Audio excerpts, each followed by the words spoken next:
সুপ্রভাত জানিয়ে দিনটা শুরু করলাম, কিন্তু বড্ড ক্লান্ত জানো তো। আজ কিছুদিন ধরে এত পরিশ্রম যাচ্ছে, মানে কি বলবো। যাই হোক, তবু সকাল সকালটা কোনো অন্য গল্প নয়, একদম সোজা চায়ের কাপ নিয়ে তোমাদের সাথে চলে আসলাম কিছু মুহূর্ত শেয়ার করতে। তোমরা কে কে চা খেতে খুব ভালোবাসো গো, আমাকে একটু জানিও তো কমেন্টস করে। আমি কিন্তু খুব চা খেতে ভালোবাসি। আমার মনে হয় চা অনেক কিছু পজিটিভ জিনিসকে আমাদের মধ্যে দিয়ে দেয়। মানে চা থেকে যেমন আমরা এনার্জি পাই, তেমনি চা খেতে খেতে কিন্তু অনেক একাকিত্ব দূর হয় বা অনেক পুরনো স্মৃতিও মনে পড়ে, তাই না? চা কিন্তু একটা অন্য মাত্রা আনে। যাই হোক, চলে এলাম একটা স্টুডিওতে, মানে পটুয়া স্টুডিও, একদম যেখানে আমাদের মায়ের মূর্তি তৈরি হয়।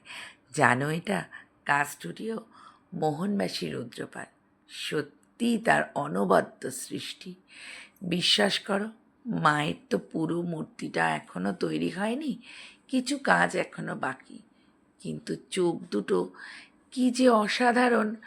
মা যেন মনে হচ্ছে সত্যি প্রত্যেকটা মানুষকে দেখছে, যারা এই স্টুডিওতে এসে মাকে দর্শন করছে। মণ্ডপে গেলে এই মূর্তি কত না অপরূপ হয়ে উঠবে, এতটাই অপূর্ব আমি তোমাদেরকে ভাষায় ব্যক্ত করতে পারবো না। তারপর এই অংশটুকু যে দেখছো না, একটা ভালো মুহূর্তের, তাই ধরে রেখেছিলাম। চার বন্ধু মিলে চলে গিয়েছিলাম একটা বিশেষ কারণে। বহুদিন বাদে আমরা চারজন ট্রেনে উঠলাম। ওঠাই হয় না বলতে গেলে, তবে সেটা অন্য কোনো কারণ নয়, আসলে সেরকমভাবে কোথাও যাওয়া হয় না। তবে এই যাত্রাটা আমরা ইচ্ছে করেই গিয়েছিলাম। খুব ভালো থেকো।